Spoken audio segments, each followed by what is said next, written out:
Assalamualaikum Pak Imam. Waalaikumsalam. Alhamdulillah pagi ini kita ketemu lagi Pak Imam. Terima kasih. Iya, tak terasa sudah sampai PI 6, PI yang terakhir. Iya. Sebelum kita melakukan proses pendampingan seperti biasanya, kita lakukan review proses pembelajaran panjenengan selama 1 bulan terakhir. Nah, proses apa saja yang sudah berjalan selama bulan ke-6 ini Pak Imam? Seperti biasa Bu Lin, dalam 1 bulan terakhir ini saya mengikuti program pendidikan guru penggerak ini melalui LMS, yang mana pada bulan ke-6 ini sudah masuk pada modul 3.3 yang berisi tentang program yang berdampak positif pada murid, mengembangkan kepemimpinan murid melalui voice, choice, dan juga honor. Sudah tak terasa modul terakhir Pak. Iya, modul terakhir ya. Kepemimpinan yang berpihak pada murid ini. Apa yang menjadi rencana tindak lanjut dari pendampingan sebelumnya Pak? Saya kemarin kan pesan di PI 5 ya. Nah, besok persiapkan ini yang kita laksanakan di PI 6. Kemarin rencana tindak lanjutnya adalah saya membuat satu program sekolah yang nantinya akan bisa diimplementasikan ke murid untuk mewadahi potensi dan bakat mereka. Dalam hal ini saya sudah merencanakan akan membuat satu kegiatan, itu adalah Sabtu Ceria. Sabtu Ceria. Jadi apa saja nih capaian terakhir ini Pak yang sudah diperoleh panjenengan? Capaian yang sudah saya peroleh itu adalah mempraktekkan pemetaan aset di sekolah, terus bagaimana strategi memanfaatkannya bersama kepala sekolah, rekan sejawat, murid, wali murid, komite, dan juga ada perwakilan dari masyarakat, tokoh masyarakat. Berarti ini ya Pak, untuk PI yang ke-6 nanti saya minta dokumen maupun dari semua rapat yang sudah panjenengan adakan itu tadi. Kita akan melaksanakan survei feedback 360 derajat. Sudah siap ini dari teman-teman? Sudah. Terima kasih Pak Imam. Setelah ini kita laksanakan pendampingan ini mulai dari pelaksanaan survei. Siap. Saya akan kondisikan untuk teman-teman memasuki ruangan. Terima kasih Pak Imam.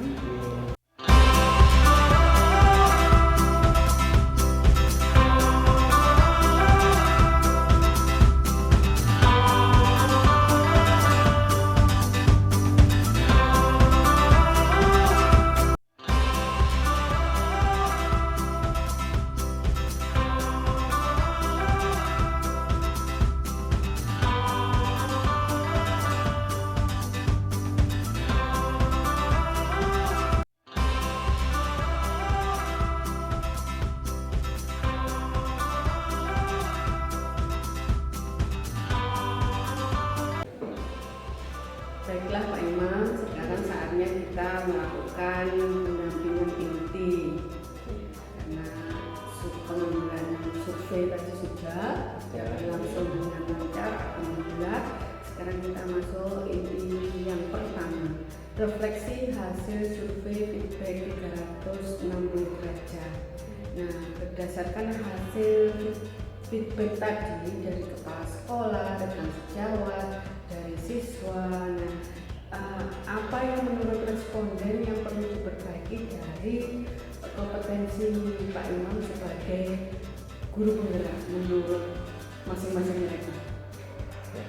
Baik, terima kasih Bu untuk hasil pengisian kuesioner tadi, feedback 360 derajat sudah saya pelajari satu persatu. Saya menemukan ini hasil umpan balik dari kepala sekolah itu CGP sudah banyak sekali mengalami peningkatan sudah mengimplementasikan hasil belajar selama mengikuti PGB 7 ini, dan dari tiap modul juga diikuti didiseminasikan ke rekan sejawat. Nah, mungkin kekurangannya adalah ketika ini melibatkan wali murid untuk ikut serta dalam pembelajaran. Jadi selama ini memang masih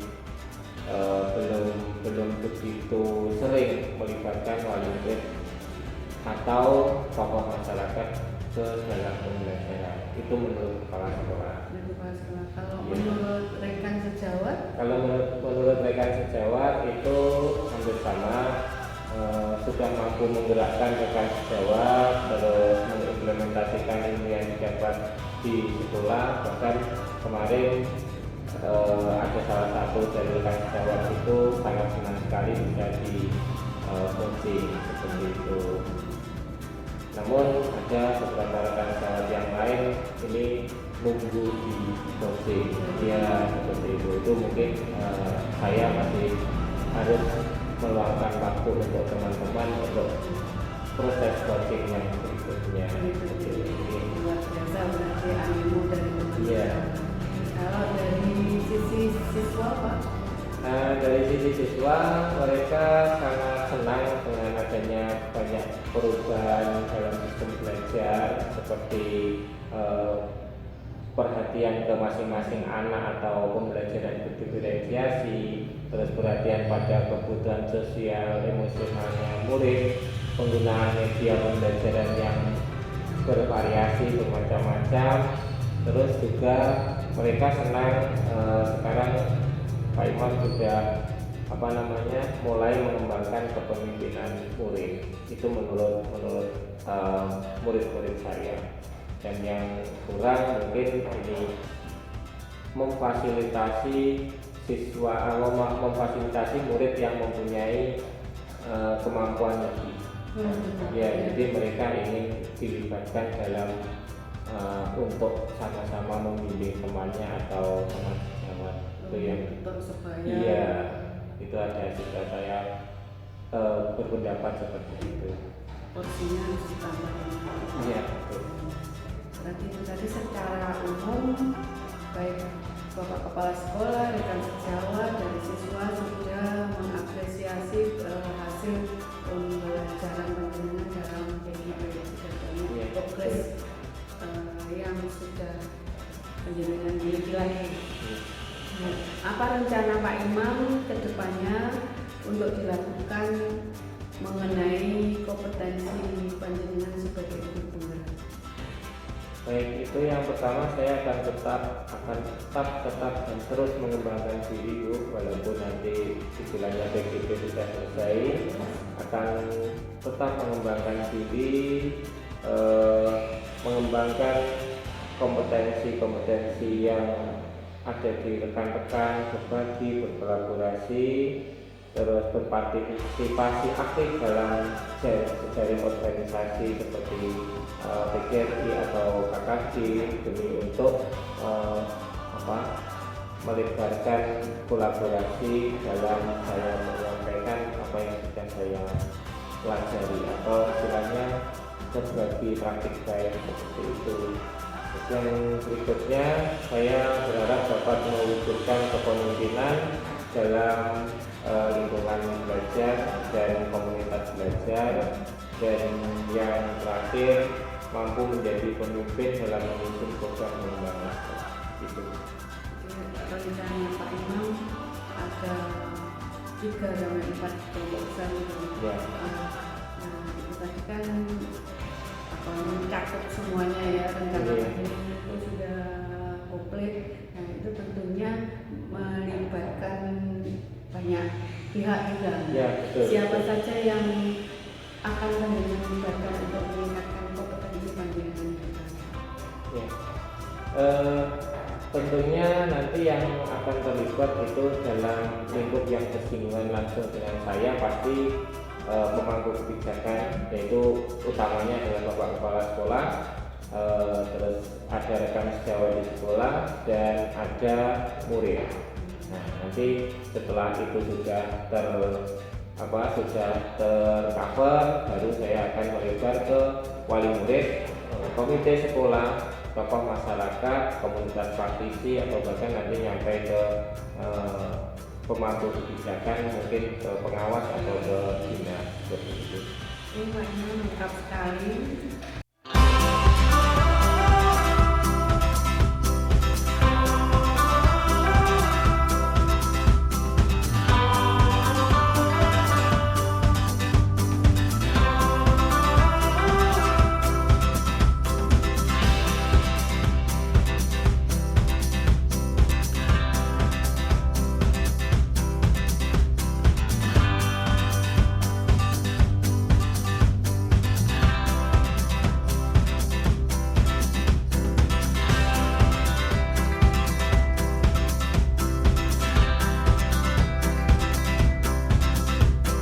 Lengkap sekali ya, tentang siapa saja yang dilibatkan ya.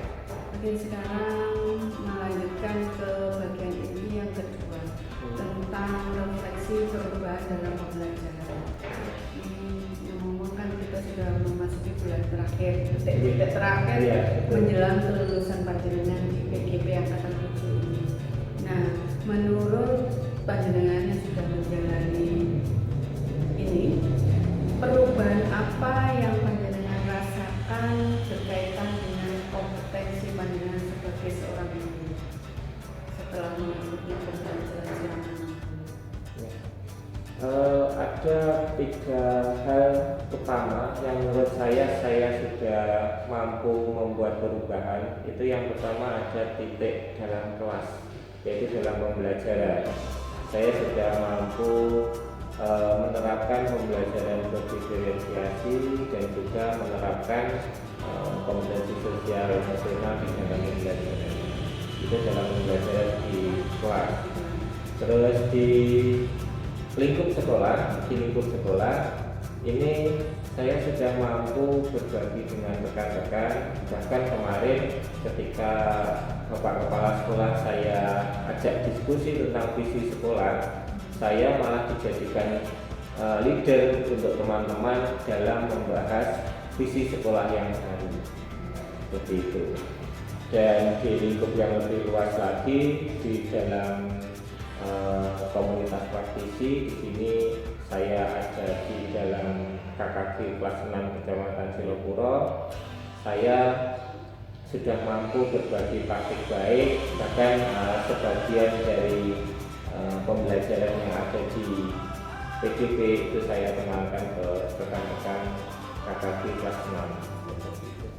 Jadi yang dirasakan sudah banyak perubahan, mulai dari dalam kelas, bagaimana menerapkan diferensiasi, nilai positif, kemudian di sekolah sudah jadi leader dalam menentukan visi misi sekolah, kemudian luar sekolah berarti lingkup yang lebih besar lagi, sudah berbagi praktik dengan teman kita. Ini sisi panjenengan itu tadi. Sekarang kita masuk dari sisi murid. Dari sisi siswa itu, perubahan apa saja yang sudah terjadi pada siswa panjenengan setelah panjenengan memperlakukan siswa-siswa itu sesuai dengan modul-modul yang sudah kita pelajari. Baik, secara umum saya sudah membaginya menjadi 3 titik itu ya. Yang pertama, titik di mana keseluruhan kelas itu menjadi lebih aktif, lebih menyenangkan, anak-anak lebih senang dalam mengikuti pembelajaran. Itu dibuktikan dengan banyaknya siswa yang berani untuk mengungkapkan ide-idenya, ya. Bahkan untuk kelompok itu, pembagian kelompok itu ketika mau maju ke depan itu tidak lagi tunjukan tapi malah rebutan, ya, seperti itu. Itu di sisi lingkup kelas secara luas dari murid. Dan dari murid sendiri, dari titik yang kedua itu adalah secara individu. ada siswa saya 2 orang anak itu yang sangat pendiam, dan itu sekarang sudah berani menyampaikan isinya. Dan yang terakhir tadi di awal sudah saya sebutkan, ada 1 anak yang mempunyai kemampuan lebih, itu bahkan berani mengungkapkan ke saya, menawarkan dirinya untuk menjadi duta bagi temannya. Luar biasa banget. Iya. Tapi perubahannya dari yang tadinya introvert, nah sekarang Iya. sudah mulai belajar bersosial. Dari keberhasilan panjenengan dari sisi panjenengan tadi ada 3 titik, dari siswa ada 3 titik. Nah dari keseluruhan tadi itu apa saja yang membuat perjalanan 6 bulan ini sangat memuaskan? Bagaimana yang menurut panjenengan paling memuaskan keberhasilan? Yang paling memuaskan sebenarnya banyak sekali hal yang membuat saya itu bangga, puas, dan itu. Tapi di antara semua hal itu yang paling saya senang adalah mampu membuat kelas saya, mampu membuat murid saya berjaya lagi dalam belajar, lebih senang, lebih bahagia di dalam kelas. Bahkan pertigaannya dulu ketika jam istirahat itu mereka lari istirahat ini, Pak nanti lanjutkan ya, itu bahasanya anak-anak ya. Ini sederhana tapi sangat berarti. Ya. Berarti selama 6 bulan ini yang paling memuaskan dari sisi perubahan atensi anak. Iya, atensi anak terhadap pembelajaran saya. Nah, untuk mencapai titik itu berarti ada hal-hal yang menantang selama 6 bulan ini. Kalau boleh tahu apa saja Pak yang paling menantang selama pendidikan PGP? Yang paling menantang itu adalah ini Bu, mempraktikkan apa yang saya dapat di PGP itu sekaligus membuat laporan. Ya, karena mempraktikannya itu sendiri belum tentu saya berhasil, terus membutuhkan waktu yang agak panjang. Namun dalam LMS, dalam PGP itu ada debitnya. Jadi tantangan terbesarnya adalah saya melaporkan apa yang saya praktikkan dari PGP itu ke dalam lapangan, ke kelas, ke sekolah, ke lingkungan. Namun di sisi lain dikejar judit. Nah itu yang itu saya lakukan setengah-setengah itu kok belum berhasil ya, tapi kalau saya laporkan sesuai kenyataan itu kok belum bagus kayak gitu. Sedangkan itu tadi seperti diferensiasi itu juga butuh waktu yang sangat lama. Jadi itu Bu Nuril, kendala utama saya adalah mempraktikkan sekaligus membuat laporan yang dikejar itu. Jadi karena kita punya 10 modul, masing-masing ada aksi nyata, Betul. Nah jenjang antara aksi nyata 1 ke 2 itu kayaknya sekitar 2 minggu ya. Iya, 2 minggu. 2 minggu itu ya namanya pendidikan berarti ada batas waktunya. Iya, betul. Jadi kita masih tahap belajar 2 minggu itu, nanti selanjutnya setelah lulus ya harus berkreasi terus. Ya. Luar biasa Pak Imam, refleksi tentang perubahan dalam pembelajaran selama 6 bulan ini. Luar biasa, tetap semangat berbagi praktik baik. Kita lanjutkan ke pendampingan yang ketiga tentang penilaian pemetaan.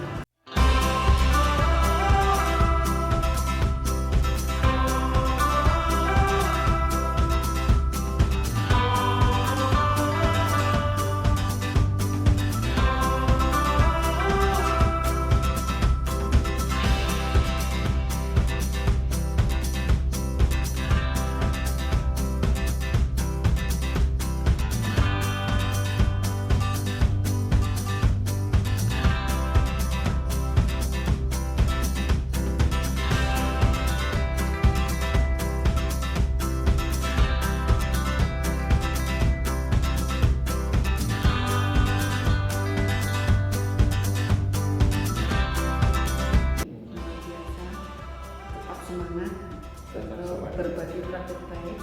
Kita lanjutkan ke pendampingan inti yang ketiga tentang penilaian pemetaan aset. Ya. Sebelum menghadirkan salah satu aktor, Pak Imam, kita refleksikan dulu bagaimana panjenengan kemarin mengadakan diskusi pemetaan aset. Pertanyaan yang pertama itu siapa saja aktor yang panjenengan ajak mengadakan rapat pemetaan aset kemarin? Baik, Nurudin, pemetaan aset, tentang pemetaan aset itu seingat saya lakukan sekitar 2 minggu, tidak ada, sekitar 10 hari yang lalu. Nah, 10 hari yang lalu saya mulai melakukan pemetaan aset itu melibatkan melibatkan empat komponen dalam 3 pertemuan. Jadi tidak 1 hari pertemuan selesai. Yang pertama itu adalah kepala sekolah. Saya diskusi dengan kepala sekolah tentang aset-aset yang dimiliki sekolah. Terus pada hari berikutnya saya kembali lagi bersama kepala sekolah, namun kali ini bersama rekan sejawat, guru-guru itu kembali memetakan aset. Dan pada hari berikutnya pagi hari itu saya dengan murid-murid. Nah, setelah istirahat murid-murid itu olahraga, saya kembali melakukan pemetaan aset bersama perwakilan wali murid. Seperti itu. Jadi ada kepala sekolah, ada rekan sejawat, ada murid, ada wali murid, dan di tengah wali murid saya kelas 6 itu kebetulan ada wakil ketua dari komite. Bagaimana proses Pak Imam dalam identifikasi sumber daya yang ada di Prokopo? Awalnya saya tidak bilang untuk memetakan aset, tidak. Namun saya berdiskusi dengan beliau apa sih yang sebenarnya ada di sekitar kita yang bisa kita manfaatkan seperti itu. Nah, ternyata jawaban mereka, jawaban kepala sekolah, rekan-rekan guru, anak-anak itu melenceng jauh dari apa yang saya harapkan. Akhirnya saya menjelaskan dulu bahwa aset itu di sekolah itu asetnya adalah ini sesuai dengan 7 modal utama itu. Akhirnya mereka paham, kita identifikasi aset yang dimiliki sekolah berdasarkan 7 modal. Dari sekian proses tadi, apa saja kendala atau tantangan yang panjenengan hadapi dalam identifikasi sumber daya sekolah dan bagaimana Pak Imam dan teman-teman komunikasi? Nah, untuk mengidentifikasi itu sebenarnya kendala awalnya tadi itu pemahaman mereka tentang aset. Pemahaman mereka tentang aset itu masih sangat terbatas, sehingga saya harus menjelaskan dulu aset itu apa dan gunanya untuk apa, kok kenapa harus dicetakkan. Termasuk di situ mereka menyebutkan juga aset-aset yang menjadi beban sekolah. Nah, sebenarnya kan kita harusnya tidak mencari kekurangan itu, tapi kita mencari kelebihan. Seperti misalnya di budaya dan agama itu kita mempunyai 2 kelompok masyarakat yang berlainan aliran mazhab, itu bagi mereka adalah satu permasalahan atau satu kekurangan, namun harusnya itu menjadi satu kelebihan yang bisa kita gali. Jadi kendalanya adalah pemahaman mereka di cara pandang aset dari segi positif gitu. Setelah Pak Imam mampu memahamkan perbedaan cara pandang tentang aset tadi, bagaimana perasaan Pak Imam ketika berhasil mengidentifikasi sumber daya sekolah? Tentunya saya senang sekali karena kolaborasi saya dengan rekan-rekan itu mampu menemukan aset-aset sekolah yang selama ini belum bisa petakan. Jadi setelah terpetakan bisa dimanfaatkan, bisa dibuatkan program-program yang mana nantinya programnya dibuat itu akan dapat pada siswa pada murid. Seperti itu tadi, ada dua aliran mazhab itu potensinya seperti apa, dan termasuk tadi kita punya lahan yang luas itu juga belum dimanfaatkan, itu potensinya nanti. Apa pertimbangan Pak Imam dalam menentukan sudut jalur?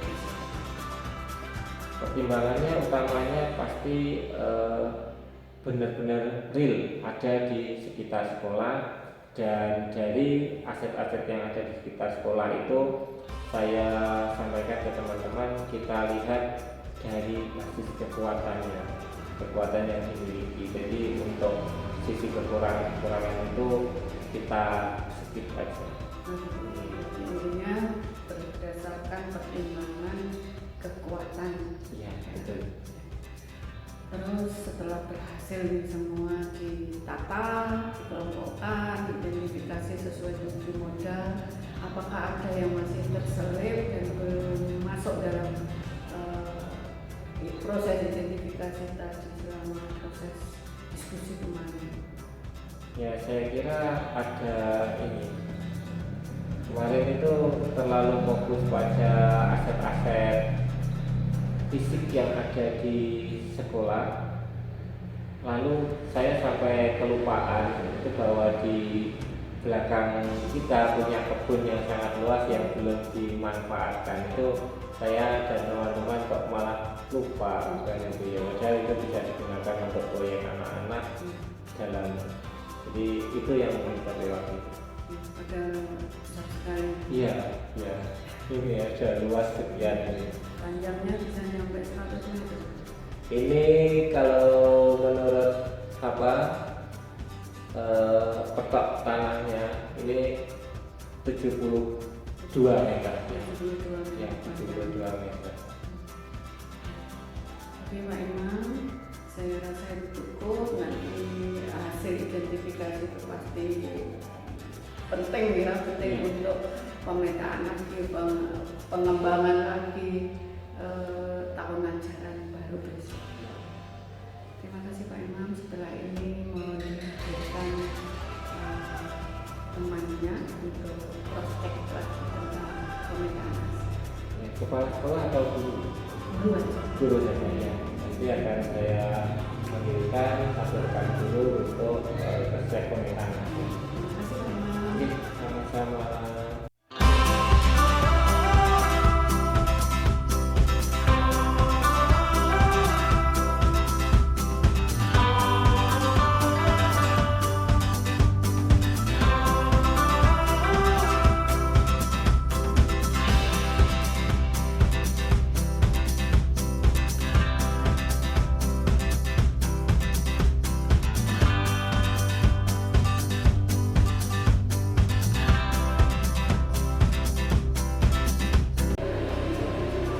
Assalamualaikum warahmatullahi wabarakatuh. Waalaikumsalam warahmatullahi wabarakatuh. Selamat siang, salam sejahtera untuk kita semua. Om Swastiastu, Namo Buddhaya, salam kebajikan. Siang ini kita akan melakukan refleksi penilaian pemetaan aset bersama perwakilan aktor, yang mana dalam minggu kemarin saya sudah berusaha berkolaborasi dengan rekan-rekan sejawat dan bapak kepala sekolah serta siswa dan juga orang tua dalam memetakan aset sekolah. Nah, dalam kesempatan ini untuk perwakilan aktor, saya meminta bantuan, meminta tolong kepada rekan sejawat saya, Ibu Irma Putri Kusumawardhani. Kepada beliau, Bu Masurin dan Bu Irma, waktu dan tempat saya persilakan. Terima kasih Pak Imam sudah menghadirkan Bu Irma siang ini. Kita mulai Bu Irma. Bu Irma kemarin sudah mengikuti diskusi rapat tentang pemetaan aset dari UPT SD Popok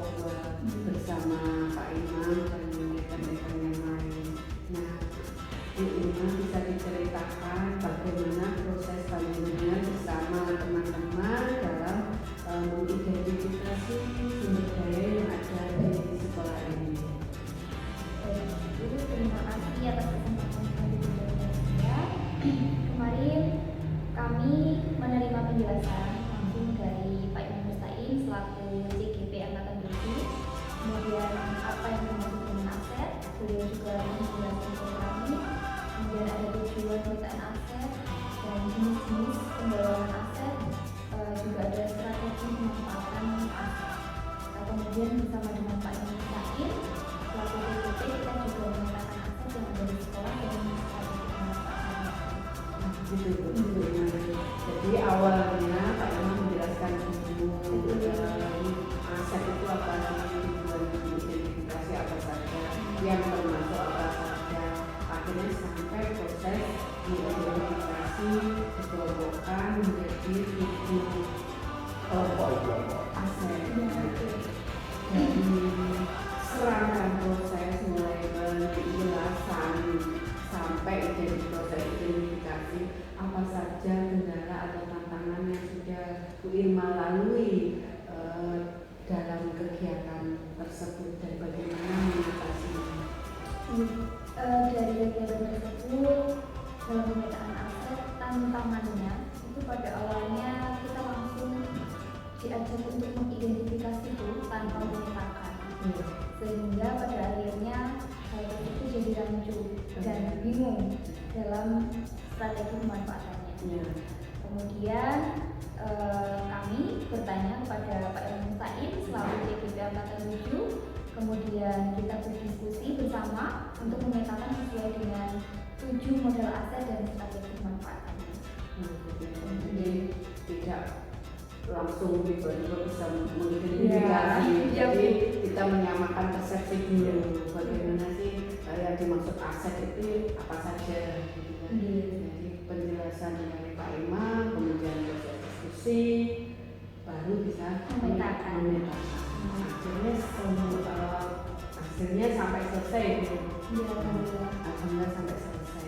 Bagaimana perasaan Bu Irma setelah berhasil mengidentifikasi sumber daya yang ada di pokok 2 ini sampai selesai? Perasaannya bagaimana? Perasaan saya tentu saja bangga dan senang, Ibu. Ternyata banyak sekali aset yang dimiliki oleh sekolah saya ini yang belum teridentifikasi seluruhnya. Nah, setelah dapat identifikasi, menjadikan suatu kekuatan untuk mengembangkan sekolah dan bagaimana kita membangun strategi untuk memanfaatkan aset-aset tersebut. Setelah senang bisa melalui itu, nah sekarang bagaimana pertimbangan panjenengan dan teman-teman itu dalam menentukan sumber daya tadi? Yang menjadi pertimbangan saya dalam menentukan sumber daya yang dimiliki, sekolah kami itu menemukan sumber daya dengan melihat kekuatan yang dimiliki dari sekolah dan bukan kekurangan. Jadi berbasis kelebihan, berbasis kelebihan, kemudian apa manfaatnya, kemudian gali lagi sampai teridentifikasi seluruhnya. Tadi sebutkan sudah seluruhnya gitu ya. Apakah mungkin ada yang masih tertinggal dari semua sumber daya yang sudah Ada. Jadi modal lingkungan atau alam kebetulan ada di belakang sekolah kami, berupa kebun belakang yang sangat luas dan belum dimanfaatkan untuk pengembangan potensi siswa. Berarti kedepannya ini masih sangat luar biasa ya. Iya. Perkembangannya itu sebenarnya bisa diproses untuk menuju sekolah yang unggul. Karena dari sisi fisik masih ada lahan kosong yang belum dimanfaatkan. Terima kasih Bu Irma atas kerjasamanya kemarin bersama-sama Pak Imam untuk mempelajari tentang aset, ya, penilaian aset itu di PGB itu ada di modul 3 titik. Itu ya dari itu. Terima kasih kembali kepada Pak Imam dan Bu Lulin atas kesempatan yang telah diberikan. Terima kasih hari ini cukup dan kami undur diri karena ini PI yang ke-6. Terima kasih atas kerjasamanya. Cukup seperti itu,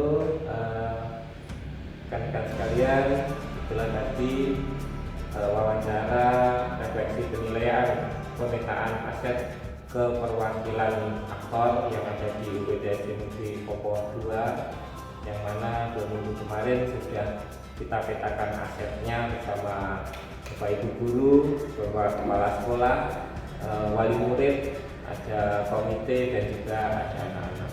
Jadi dari aset yang sudah kita petakan sudah kami serahkan ke kepala sekolah, dan berikutnya nanti akan kita bahas dalam rapat untuk pemanfaatan. Mungkin itu apa yang bisa kami lakukan untuk sekolah demi untuk pengembangan potensi pada muridnya. Bu Rurin, terima kasih. Bu Irma, terima kasih untuk kegiatan hari ini. Demikian untuk pertemuan hari ini dari saya. Mohon maaf jika ada kekurangan kegelapan. Saya akhiri. Assalamualaikum warahmatullahi wabarakatuh. Waalaikumsalam warahmatullahi wabarakatuh. Terima kasih.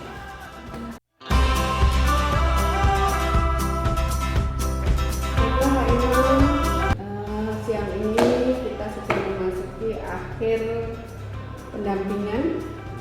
Kita refleksikan proses pendampingan kita hari ini dan selama ini. Yang pertama, apa hal yang paling menarik yang penjenengan dapatkan setelah proses pendampingan individu ke-6 hari ini? Baik, hal yang paling menarik setelah kita melaksanakan proses pendampingan individu ke-6 ini tadi, yang pertama adalah motivasi dari Bunda Masurin terhadap saya dan rekan-rekan di sekolah dalam rangka memetakan aset sekolah dari sisi pandang positif untuk membentuk atau menciptakan program-program yang berpihak pada siswa.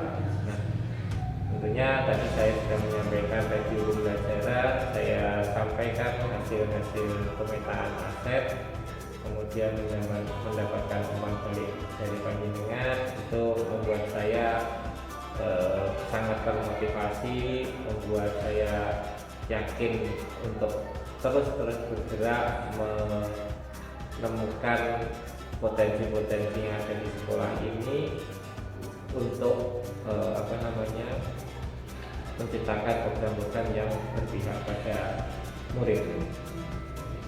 Apa yang membuat hal tersebut menarik?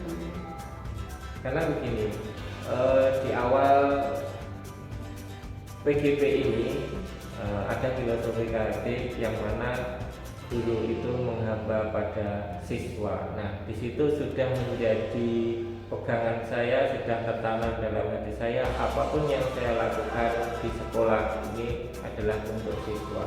Jadi pemetaan aset ini sangat-sangat membantu saya dalam hal itu tadi, dalam hal menemukan program-program yang bermanfaat untuk siswa. Sangat menarik. Ini yang terakhir lagi, ini berkaitan dengan saya menerima kritik dari apa yang sudah baik dan apa yang perlu saya perbaiki dari proses pendampingan dari awal sampai akhir, karena ini yang terakhir dan saya mohon kritik dan masukan.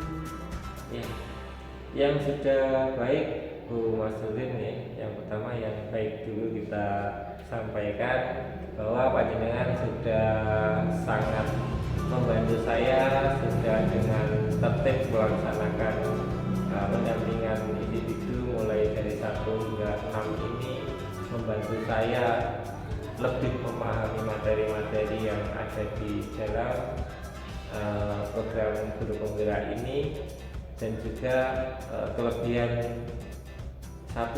dari panjenengan adalah tidak hanya berfokus pada program guru penggerak, bahkan ada dorongan-dorongan motivasi tertentu di luar program ini yang bisa membuat saya setidaknya mempunyai mindset yang lebih baik lagi, pemikiran yang lebih baik lagi, khususnya di bidang kesehatan saya seperti itu. Gitu Pak Imam.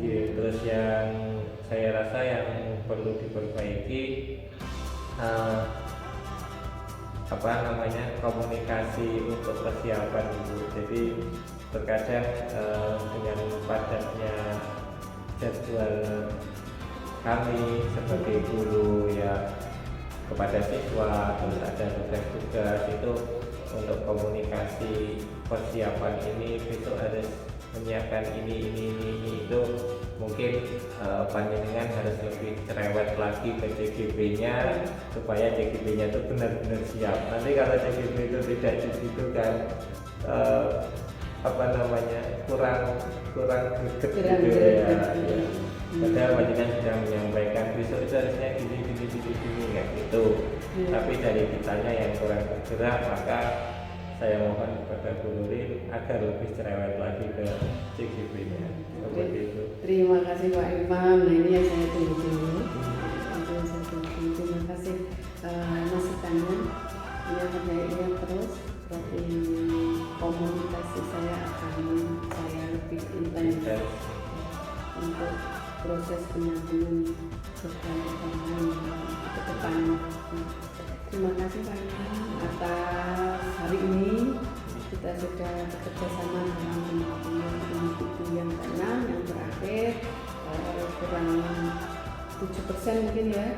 Sebenarnya kita 93 ya. 7% untuk ini LMS dan Pak Imam. Setelah ini kita lokakarya yang ke-6, kemudian lokakarya yang ke-7 panen raya sudah selesai untuk perhitungan nilai. Mohon doa restu semoga dapat yang terbaik. Terima kasih Pak Imam. Sampai di sini Saya akhiri. Assalamualaikum warahmatullahi wabarakatuh. Waalaikumsalam warahmatullahi wabarakatuh.